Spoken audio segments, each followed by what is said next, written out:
Good day and welcome to the Herbert Dennard Show. We have with us Attorney Lonzy Edwards. My pleasure. Good to see you. Yes, sir. Always good to see you, sir. You're not going to be a county commissioner again. No, I decided that I would not be a candidate. There's another office that I may look at next year, but I've enjoyed my time on the county commission. I'm very thankful to the people of this community for giving me a chance to serve. I tried several times, and finally the people gave me an opportunity, and I'm very thankful for that. So. And then when you got the opportunity to consolidate the governments. No, that wasn't my idea. I think people are going to regret that because the burden of taxation is going to be so heavy. There's no way in the world that they can find a total of 20% of savings in the budgets of the combined governments, which they're mandated to do. What happened if they don't find it? Well, see, that's the problem. There's no consequence, as I recall from reading the charter, but they have placed that mandate. I think what's going to happen is they're going to be screaming, and the General Assembly is going to have to give them some relief because there's just no way that they're going to find 20% worth of fat in the combined budgets. I know it's going to be tough. I call you attorney. You're a lawyer. Yes, you're an author. Yeah. How many books? 4. 4. Mm-hmm. What kind of books?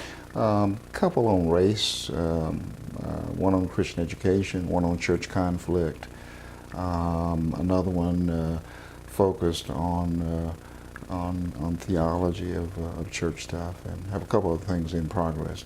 Anybody can write a book these days. The difficulty is marketing them and getting them out, where people can actually access them. The problem is that it's so difficult to find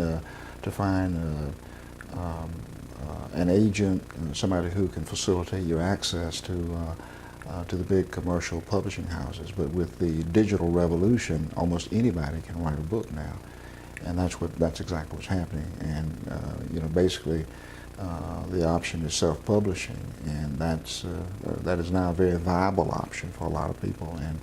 And I'm exploring it myself because if you sit back and wait on somebody to open up a door for you, a lot of times the doors never get open. I know a guy that used to be the CEO for the city of Macon, Colonel Saunders. Yes. He wrote a book, and he carried that book everywhere he went. Right. He sold probably 10,000 or more. That's how it's done. If you have a platform, if you're reasonably well known, and you're willing to hustle. But what a lot of people don't understand about book publishing is that that's the only way you're going to make money anyway. If the author doesn't sell the book publishers basically print the book, help you, get it manufactured, but ultimately, if the authors don't get out and hustle, and my argument is that, why work for somebody else? If you publish the book yourself, if you make any money from it, you get to reap the benefits of it. A lot of people don't know that the markup is fairly high on some books, but the author typically only gets about 10 or 15% of it, whereas if the person prepares it, sells it himself, he gets to keep the whole thing.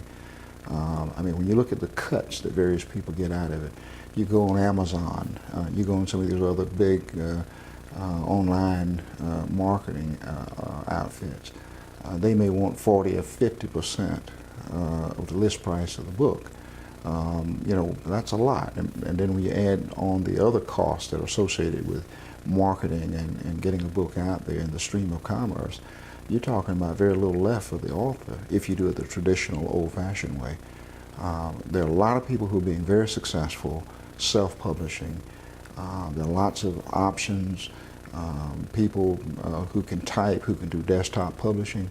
A lot of people get out there and do it themselves. And just as you mentioned the example just a moment ago, people are finding success by getting out and actually hustling their books themselves. What they do is they get speaking engagements.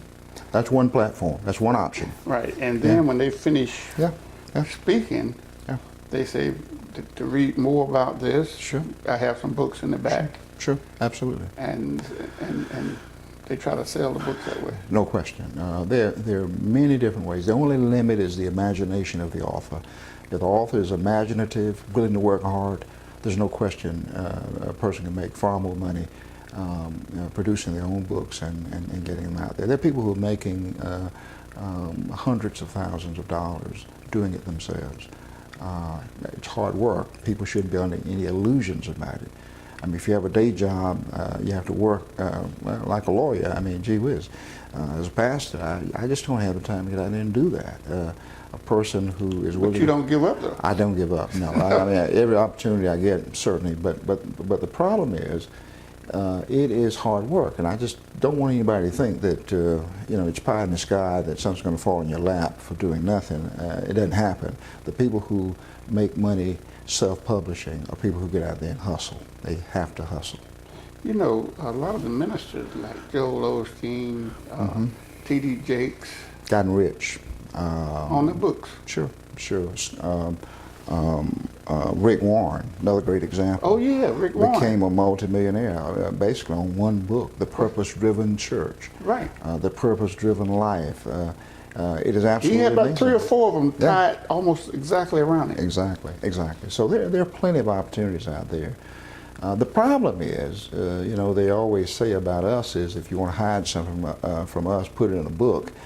Now, I'm going to argue against that proposition, but I hear it an awful lot.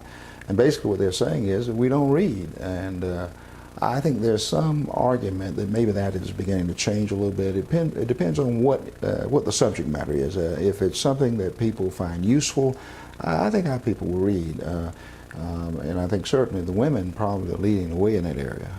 But it's a challenge to get books out, and I think that's the point that needs to be made. It's a huge challenge.